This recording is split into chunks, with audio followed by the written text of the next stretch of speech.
Welcome back, Weathered Warriors, to Weapons Month 5. I'm the Green Scorpion, and last time, we dealt with some heavy metal mayhem. But for this countdown, we'll be pursuing a lighter method. Every Weapons Month, I like to include at least one choice that's a little out there, and honor a rare discipline of combat that's more common than you might think. So for our fourth list, we'll be opening up our Parasols. Made up of a rod and an opening canopy, Parasols were never meant for anything but shading us from the sun.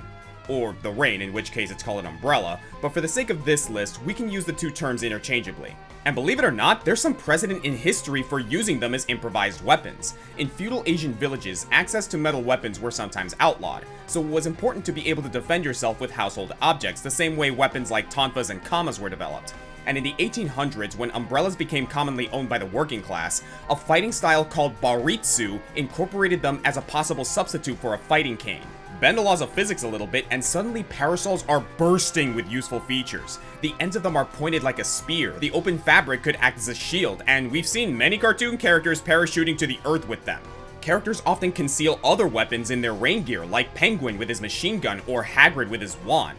Or you can go full Kingsman and trick your umbrella out with additional gadgets. Just as parasols became fashion statements and status symbols in France, the battle umbrella sacrifices practicality and realism for a sense of elegance and style.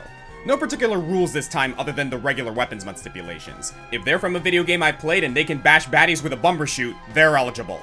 So let's see who's got it made in the shade. These are the top 10 video game parasol wielders.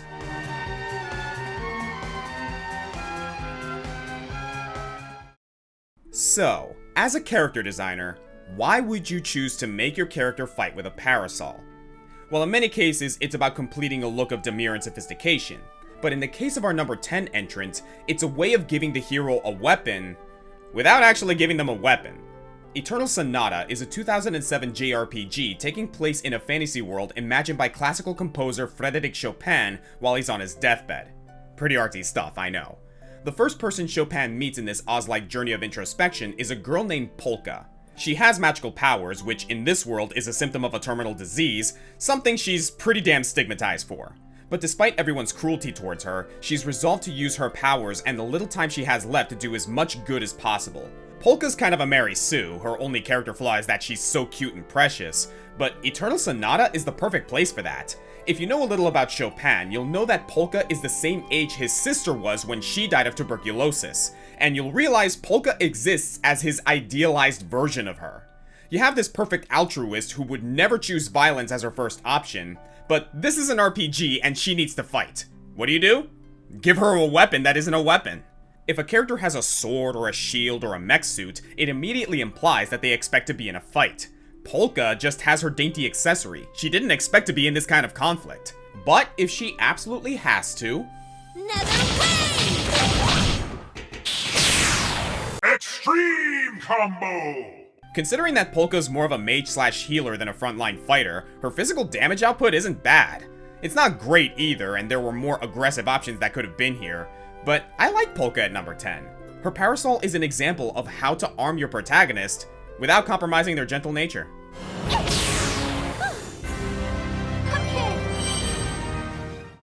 There is another reason why someone might fight with a parasol.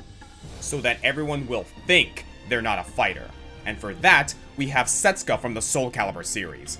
Born on a boat sailing from Portugal to Japan, which is kinda neat actually, since Baritsu is a mixture of Eastern and Western fighting styles, Setsuka was orphaned at a young age and raised by a hermit named Shugen, who taught her the way of the sword. But when Shugen is mortally wounded in a duel, Setsuka sets out to find and kill the man responsible, Haishiro Mitsurugi. Setsuka's design takes inspiration from a number of revenge stories, most directly Shurayuki Hime or Lady Snowheart, a Japanese manga and film character from the 70s who seduces men before slitting their throats with a concealed blade.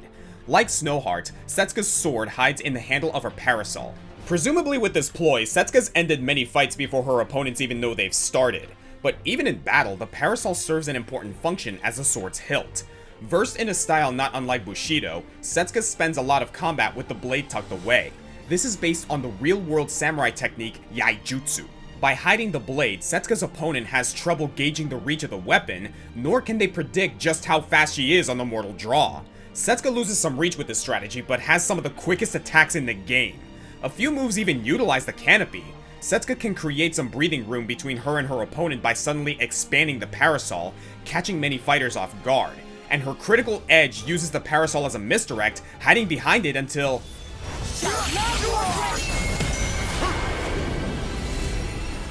This is the work of fate.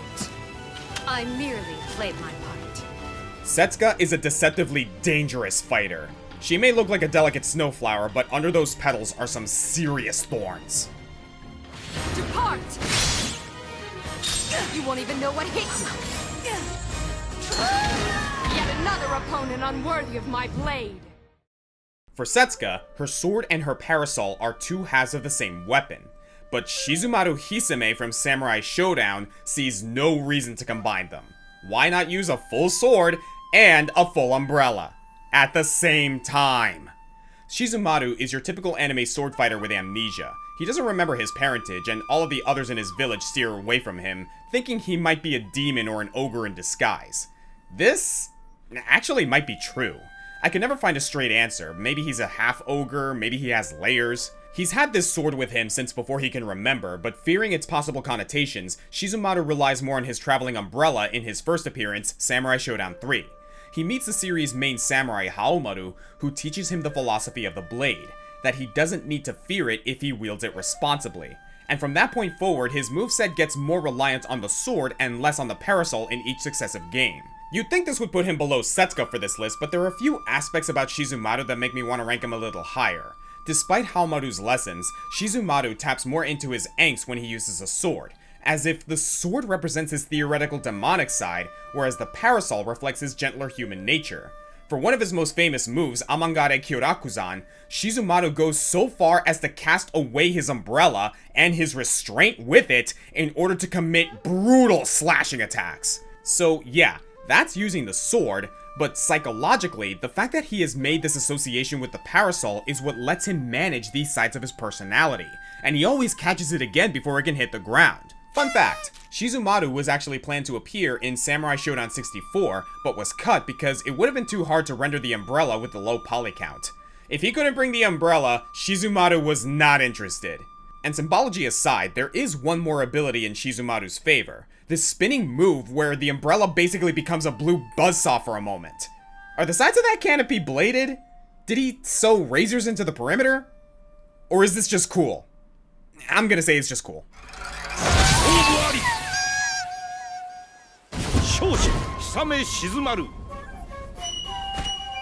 僕は鬼なのか。 MOBA games are weird. They all have names like something of something, and after you've played a few of them, the rosters start to bleed together in your mind. I didn't find a satisfying Parasolist in League, aside from stuff like Forecast Jana, but no worries, the parent company that owns Riot Games, Tencent, has another MOBA game for phones called Arena of Valor, where I still didn't find what I was looking for. But go a little deeper, and it turns out Arena of Valor is just an international version of the Chinese-published Honor of Kings, with a lot of characters redesigned. In this original version, we find a dancing bunny girl named Gongsung Lee and her oil-painted parasol. Because Honor of Kings is only in China, information about it is a little scarce. I get that she's a dancer and that she has some kind of autumnal magic manipulating wind and fire, and from the gameplay I've watched, she seems like the umbrella-wielding League champion I've always wanted. Hard to say though, I will likely never play this game. I only know about this character at all because in 2020, Gongsung Lee was added as a guest character to Samurai Showdown, so as far as I'm concerned, she's a fighting game character. I do have a strict one per franchise policy for these lists, and I just included Shizumaru from the same game, but Gongsung Lee's not from that game. She's from something of something. Loophole! Gongsung Lee's unknown sorcery allows her to move and manipulate the parasol without even touching it, leading to a variety of crazy mix-ups. She also has impressive range on her stab attack, treating it like a lance. She's got some dangerous anti-air attacks that flip her opponents into a parasol-powered blender, and she can even throw the parasol, taking advantage of its unique aerodynamics. But then it kinda just floats there, held up by wind magic. Why? Well, Samurai Showdown has an integral disarming mechanic. Usually if a character is disarmed, this severely limits their attack options until they can collect their weapon again. But Gongsung Lee is unique with her many moves that disarm herself. With the umbrella deployed, she can detonate it into a tornado of wind magic, or she can teleport herself to the handle, providing infinite ways to approach her opponent. I don't know why she's here, what she's fighting for, or anything else about her backstory. That's a rabbit hole I wasn't going down. But what I do know is that this bunny trounces the competition. Sorry, Shikumatu, it's gotta hurt being the second best Parasol fighter in your own game.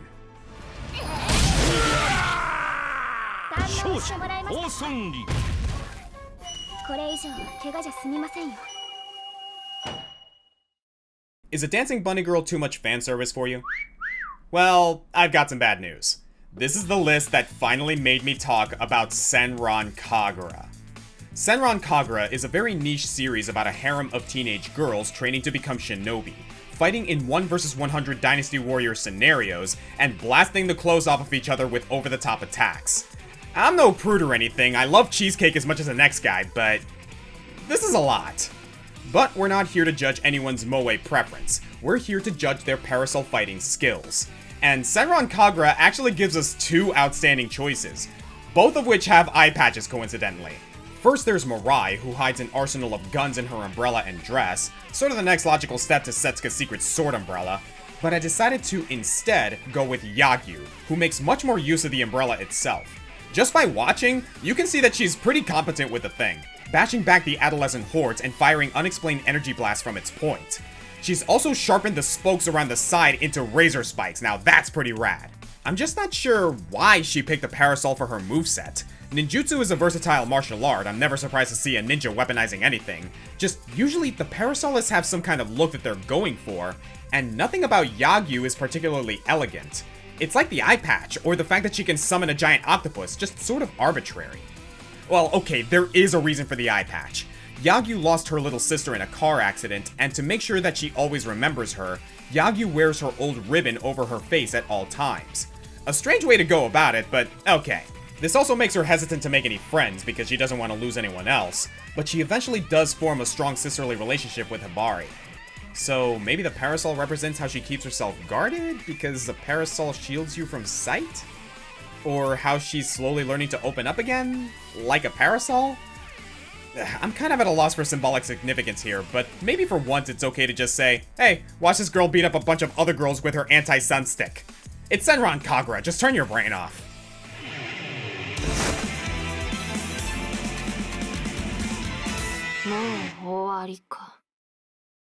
I don't think Zelda fans have come to terms yet with the fact that Triforce Heroes is canon. Yeah, this silly adventure where Link works with a collection of other Links to save the fashion-obsessed kingdom of Hytopia is on the official Zelda timeline, which puts Lady Maud in the same echelon as other beloved villains like Zant and Vati. Wrap your head around that one. Lady Maud, sometimes just called the Lady, is from an order of witches who can weave magic into clothing. Her little sister, Madame Couture, uses this power to design fashionable, functional outfits for citizens and heroes alike. But Maud got voted off of Hytopia's next top model, leading to her sequester in the Drablands and stew in tacky isolation, eventually taking her revenge by cursing Hytopia's princess into an irremovable featureless bodysuit. Oh dear lord, the horror. I mean, maybe it was revenge, though Maud claims that this was a sincere attempt to improve her look. Okay, that's pretty savage. The name Maud is actually a play on Maud, a popular trend from 1960s England, and the ladies' ensemble is pretty close to it, the linchpin of her outfit being that pearly pink umbrella. We actually had another umbrella boss that almost made the list, Bloodless from the Bloodstained games. Similar to Maud, the Parasols complete her gothic Lolita theme and give her fight a sense of sinister class. But not only does Bloodless not actually attack with the umbrellas much, she's more what I would call a hemomancer. The umbrellas actually help her opponents by acting as cover and platforms. Still great from a visual standpoint, but Maud's boss fight does it better in execution. A 3-phase gauntlet which will put your cooperation with the other players to the test. The battle sees her boomeranging umbrellas, harpooning umbrellas into the ground that act as lightning rods, flailing the thing about like she's shooing away a cat. She even uses it for her version of the classic Dead Man's Volley. And she gets a gauche new costume for every phase. She's a total diva and I love it. In her third phase, her costume changes into this 3-layer cake dress with orbiting umbrellas, and yes, this kind of falls into the same trap as Bloodless with her para-platforms, but by this point, Maud's earned it. She's doing this part for the aesthetic, and with the color coding that only accepts certain links on board, this might still be the move that wipes out your party. After Maud's defeat, you can even rob her look and put together the ladies' ensemble, a health-boosting dress armor with the umbrella subbing as a sword. So, who wore it better? Did I mention that this umbrella has the power to remove the princess's curse and take away the Link's items before every boss fight? It's the one accessory to rule them all. Honestly, I wouldn't mind seeing Lady Maud again, even as a Hyrule Warriors rep. She definitely deserves at least a little respect. She's a ridiculous villain, but Triforce Heroes is a ridiculous game. And if you think it's too silly for the Zelda canon, you and I remember this franchise very differently.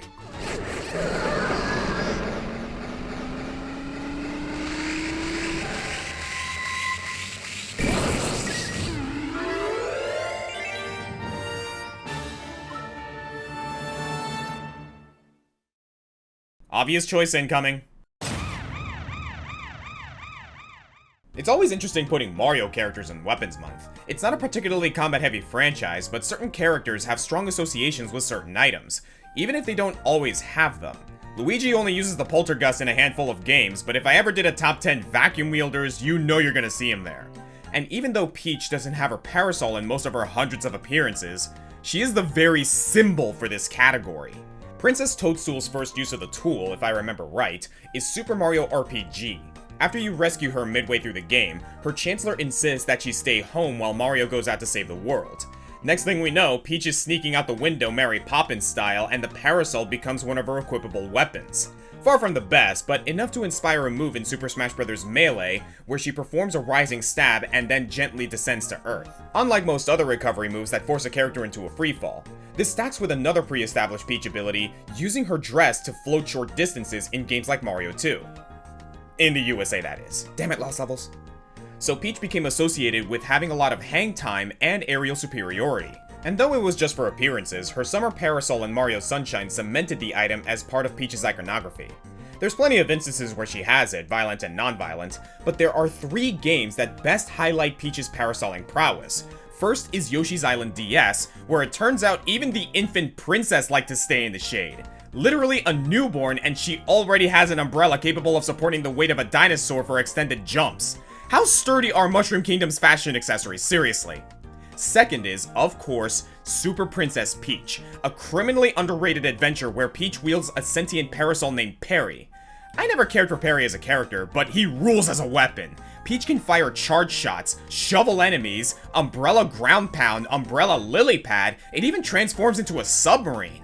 And this rail riding mode where Peach hooks Perry into the zipline and sits in the canopy? I don't know why, but this freaking rules. Third and finally, Super Paper Mario. Peach is playable with the usual extended floating, but also an unbreakable umbrella shield. For real, this is the most OP thing in the game. You can turtle against bosses indefinitely. Seriously, just slap whatever material they use for that thing on a tank and bam, unstoppable tanks. So, while the final 3 entries have better offense with their weapons and utilize more flash and panache, always remember that Peach is stupid powerful when she wants to be. I think it's time to give Peach another try with her own game. Or at the very least, just coronate her already. I'll miss the alliteration, but Peach is a queen.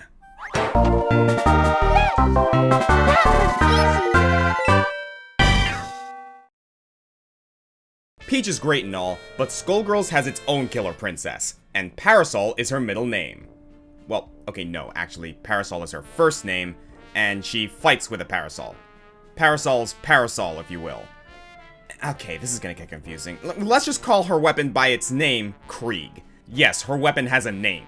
Parasol's parents were the king and queen of the Canopy Kingdom, which is pioneering in the technology of living weapons, and for some reason most of them are umbrellas. Her mom has an umbrella scythe, her dad has an umbrella rifle, and her sister has an umbrella— what the fuck is that thing? Okay, back on topic. Parasol's weapon, Krieg, is an 8-eyed umbrella that, get this, cries napalm. Turns out the best way to make it cry is with Parasol's Luger P08. Pistols and parasols. What a combo. Well, most of the time Parasol fights with Krieg folded as if he were a rapier. Her fencing form makes her movement a little stiff, and for an umbrella wielder, it's strange that she doesn't have great aerial movement, but she makes up for this with surprising range. And aside from the black egrets, Parasol's secret service that follows her everywhere, Parasol's best gimmick are those napalm shots, letting her set up traps and prolong combos. The tears even defy gravity. Now I feel a potential criticism here, that she doesn't use Krieg much as an umbrella. Most of her moveset would have worked just as well with a saber, she depends on her henchmen for many of her specials, and the napalm shots aren't a typical feature of umbrellas. But play as Parasol for a few rounds, and you start to see the big picture. The blade-tipped umbrella with Parasol's silky dress, it's all very spy chic. And unlike most of the game's cast, Parasol carries herself very solemnly, like she's attending a funeral. Probably for a death in progress. All of these features come together in her blockbuster. She calls in a firing squad of black egrets, opens up Krieg, and everyone unloads their weapons into Krieg's frame, causing him to shoot out a torrent of incendiary projectiles at the opponent. I feel like everything about her design has led to this single ultra move, and it was totally worth it. It's also worth noting that Parasol's little sister Umbrella is slated to be the next playable character. She might be out by the time this video drops. We haven't seen her moveset yet, maybe she'll impress me even more, but for now, I'm perfectly happy giving Parasol the number 3 spot. She's sinister, sophisticated, and thanks to Krieg's shape, her fencing strikes have this perfect sense of weight to them. I'm very eager to see how Parasol's Parasol compares to Umbrella's Umbrella. Okay, I'm sorry. You grew up strong. I wonder if he's recyclable. All right, show's over. We used Dynasty Warriors a few times on our list, most recently in Shield Wielders. But today, we're looking at its sister series, Samurai Warriors. Not to be confused with Samurai Showdown, Samurai Warriors is Koei's same Dynasty Warriors formula, only applied to the Japanese Sengoku period rather than Three Kingdoms China. Again, all of these characters are based on real historical figures, but none so interestingly as Okuni, the Parasol beauty. Seriously, I was researching the real-world Okuni for this list, and she's kinda one of my heroes now. Izumo no Okuni was a shrine maiden who, as a way of earning money for her shrine's upkeep, started performing in variety shows of songs, dancing, and sketches, credited as the invention of Kabuki theater. Now, those of you versed in Japanese culture may know that Kabuki, even today, is traditionally a men-only practice. But actually, Okuni invented it with a troupe of all women, usually taking in peasants, prostitutes, and any girls in need of direction in their lives. Her kabuki shows were considered avant-garde at the time, offbeat but strangely compelling, and could be rather risque. And it wasn't until Okuni's retirement that the shogunate decreed women could no longer perform kabuki in an attempt at morally cleansing the populace. But even so, Izumo no Okuni stood for spirituality, tranquility, a little good-natured sexuality, and helping the downtrodden to make a more peaceful world. What a woman! As an adaptation of the historic figure, Okuni in Samurai Warriors is right on the money. The Parasol feels like a perfect fit, the kind of thing you might see in an Eastern stage performance, and a lot of her moves involve multiple spins in place, like she's dancing. Okuni isn't assigned to any particular state or clan in these games. She more so finds herself in the middle of big battles and usually just wants to put a stop to them, including missions where you lead her to different stages, hoping her dance might suit the combatants around her. Nothing about her Parasol looks lethal, no blades added or hidden swords, so I can even believe she's just knocking all of these soldiers over rather than killing them. The voice direction isn't doing her any favors, but it doesn't feel out of character for her to be flirty with her allies or downright seductive to her fallen foes. Everything about Okuni is very performative. You're so young and cute. I bet you make a great dancer. In fact, in the games where Okuni doesn't get a story mode, Okuni will even break the fourth wall and complain about the emission. This really is just another show to her. Now, I know back at number 6 I gave Yagyu a hard time. She's also a conventionally attractive woman fighting hordes with a Parasol, but I think Okuni ties the tropes together more conducively. Not only could the Parasol be a prop in one of Okuni's shows, it could also be ceremonial, tying back to her career as a shrine maiden. In her later game appearances, Okuni takes on a cherry blossom theme. And for those of you who don't know, cherry blossoms are a symbol of life and death in Japanese iconography, which dovetails with Okuni's acting as a guide for departed spirits, pacifying the living and seeing off the dead. That's pretty cool. Almost as cool as spinning her umbrella like a dreidel to launch all of her enemies skyward. Now, one more thing. Koei likes to carry its renditions of these heroes through multiple franchises, like Warriors Orochi, where the Dynasty and Samurai series cross over. And it turns out Okuni gets along really well with Dynasty's Diao-chan, who you may remember from way back when we did Whip Wielders. And throughout these multiple franchises, these characters are treated to be the same, at least in personality. So Okuni's also made appearances in the strategy series Nobunaga's Ambition, and hilariously, in Pokemon Conquest. She even still has the Parasol and a Volcarona as her partner. Okay, that's pretty awesome. What a claim to fame, inventing a prolific genre of theater and getting an official Pokemon OC. And now she can add second best Parasol wielder in gaming to that resume.